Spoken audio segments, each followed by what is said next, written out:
Entre História está de volta, mas antes de começar, quero agradecer a todos os inscritos do canal, agradecer também aos novos inscritos e mandar um abraço especial ao Dr. Júnior Glicério, da clínica Cardiomed. Vamos começar? Entre Histórias, a série As Origens Históricas de Marabá. Episódio de hoje, Couto de Magalhães, o sonho de navegar o Araguaia. Ao centro do grande Brasil monárquico do século XIX, rios imensos, como o Araguaia e o Tocantins, não eram apenas cursos d'água, eram artérias naturais de um país que ainda se descobria. Nesta época, a cidade que hoje conhecemos como Marabá ainda não existia. Havia floresta, correnteza, silêncio. Mas já existia um projeto: integrar o interior profundo aos mercados do império.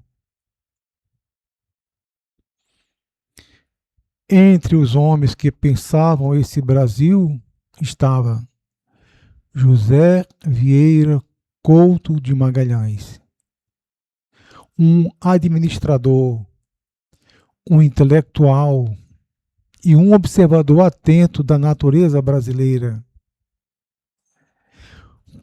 Couto de Magalhães era poliglota, lia e falava francês, inglês, alemão e italiano. Dominava o tupi e dedicava-se ao estudo de diversos dialetos indígenas.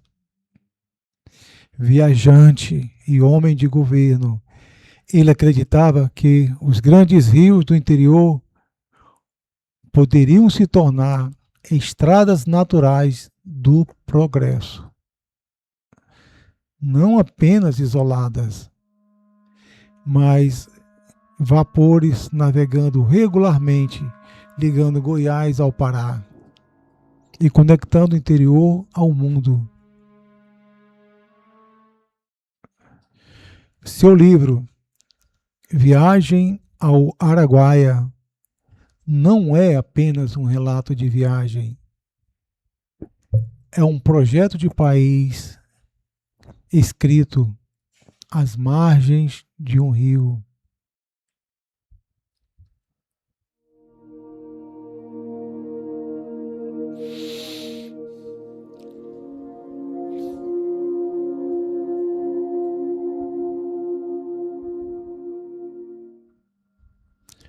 Um projeto só se confirma quando enfrenta a realidade. E o Araguaia não era teoria, era correnteza, banco de areia, cheia e vazante. Às 5h30 da tarde do dia 25 de setembro de 1862, partindo da cidade de Goiás, Couto de Magalhães iniciava sua jornada. O rio Araguaia ainda estava distante. O caminho começava por terra. Terreno acidentado, subidas duras, trilhas difíceis, até alcançar um morro conhecido como Zanzan. Antes da navegação, vinha o esforço da terra. Antes do vapor, vinham as montarias. A viagem duraria meses e cada curva do rio seria observada com atenção científica. A pergunta era simples: poderia um vapor navegar o rio Araguaia?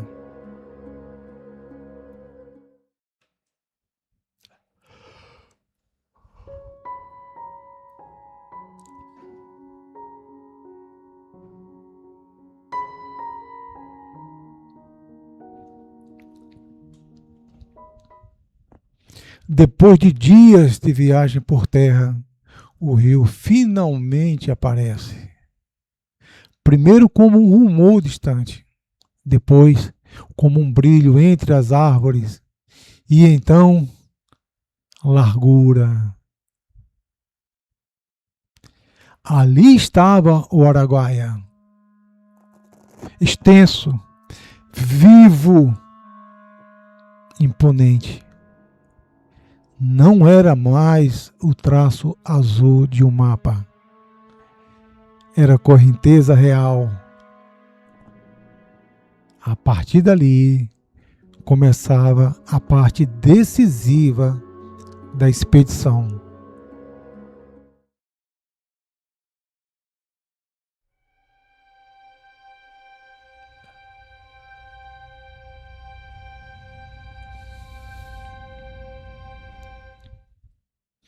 Ao longo da viagem, Couto de Magalhães observa tudo com atenção. As praias de areia branca, a largura imponente do rio e também suas contradições. Em certos trechos, o Araguaia podia ser atravessado com água apenas pela canela. Para a navegação a vapor, isso era um problema sério. O rio era largo, mas sua profundidade variava. Ainda assim, a natureza mostrava sua riqueza.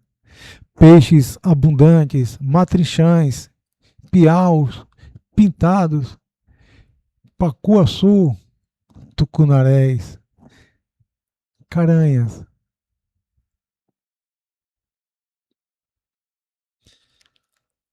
Havia também sinais de riquezas minerais, cascalhos semelhantes aos do Jequitinhonha, sugeriam ouro, talvez até diamantes. O Araguaia revelava-se não apenas como paisagem, mas como território de possibilidades.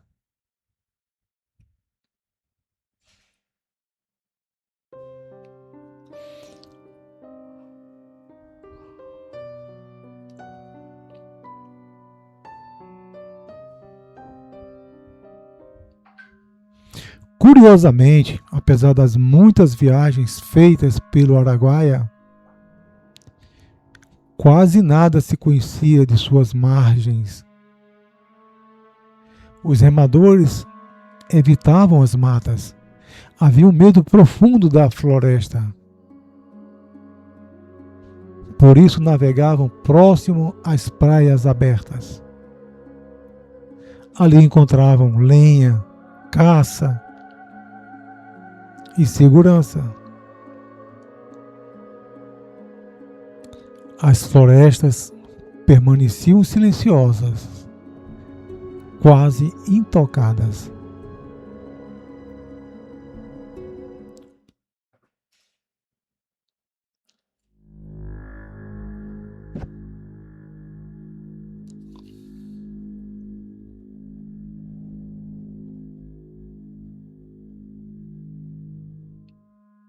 Durante a viagem, a expedição levava presentes para os povos indígenas: tecidos, facões, facas, espelhos, rosário de miçangas.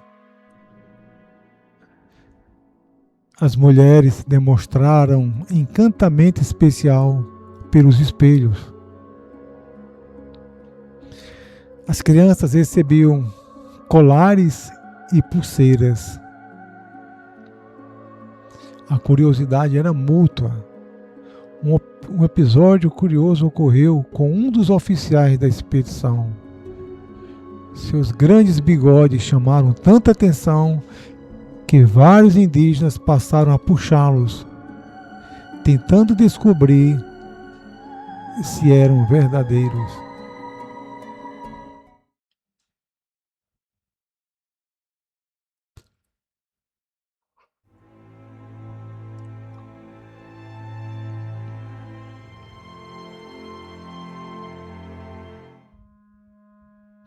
Diante da imensidão do Araguaia, Couto de Magalhães imaginava o futuro, onde havia silêncio. Ele via cidades. Onde havia correnteza, via vapores navegando. Via a fumaça das chaminés, dos vapores, misturando-se às florestas, fazendas, igrejas, povoações. E naquele dia, apenas 7 embarcações cruzavam o rio. Mas talvez ali estivesse o início de uma nova história.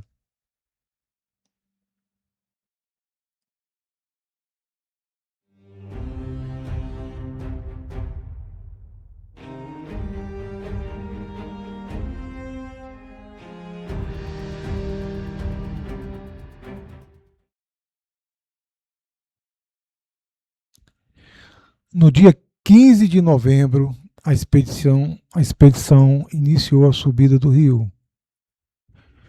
Subir o Araguaia era mais difícil que descer. As embarcações avançavam lentamente, empurradas por varejões contra a correnteza. Naquela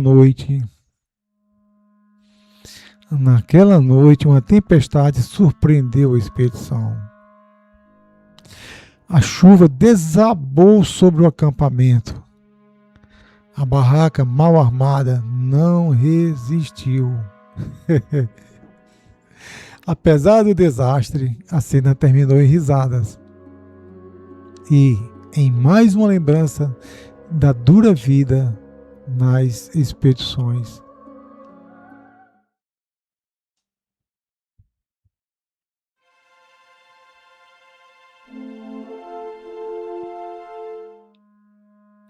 A viagem revelou algo fundamental. O Araguaia poderia se tornar uma grande estrada fluvial do Brasil. Ligaria o interior de Goiás à província do Pará, abrindo caminhos para o comércio, para o povoamento e para o desenvolvimento do interior. Mas isso exigia mais do que coragem. Exigia política, investimentos e visão de futuro. Couto de Magalhães compreendia que grandes projetos não avançam apenas com relatórios técnicos. Era preciso convencer as autoridades, convencer os investidores, convencer a própria sociedade de que o interior do Brasil possuía riquezas e caminhos ainda desconhecidos.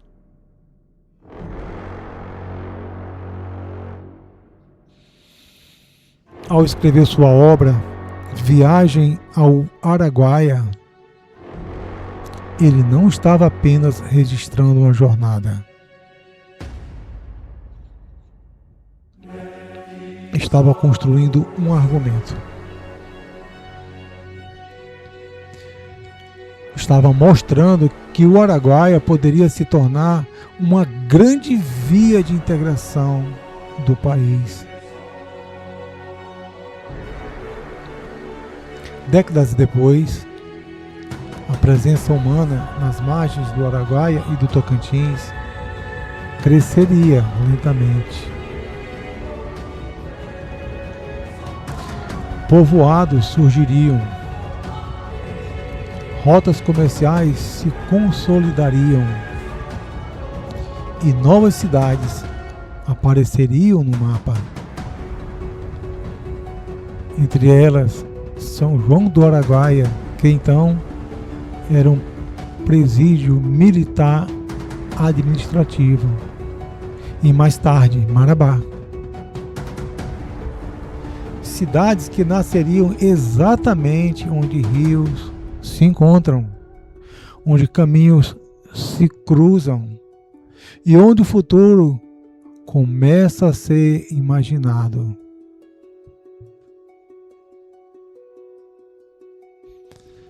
Com 26 anos de idade, como escreveu o próprio explorador, o futuro de Goiás está ligado ao Araguaia. Com sua navegação virá a prosperidade. Sem ela, tudo continuará pequeno e estagnado.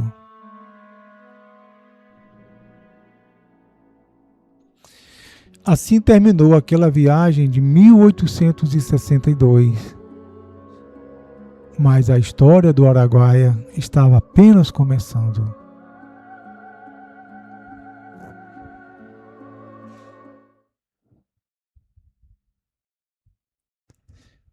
E Couto de Magalhães escreveu aos habitantes da província de Goiás: dedicando-vos este escrito, tenho em vista chamar sobre a matéria dele vossa atenção. Os esforços do governo são estéreis quando o povo os não compreende e não trata de secundá-los. A prosperidade desta província depende do Araguaia, esse imenso rio que constitui uma verdadeira maravilha, já por sua beleza, já por sua fertilidade das regiões que atravessa, já por oferecer uma navegação de cerca de 700 léguas. Continua ele: o futuro é grandioso com a navegação do Araguaia. Sem ela tudo é raquítico e mesquinho, como tem sido até o presente. Goiás, 1º de outubro de 1863, General Couto de Magalhães. Gente, é isso aí. Muito obrigado. Entre Histórias estará de volta na próxima sexta-feira. Valeu!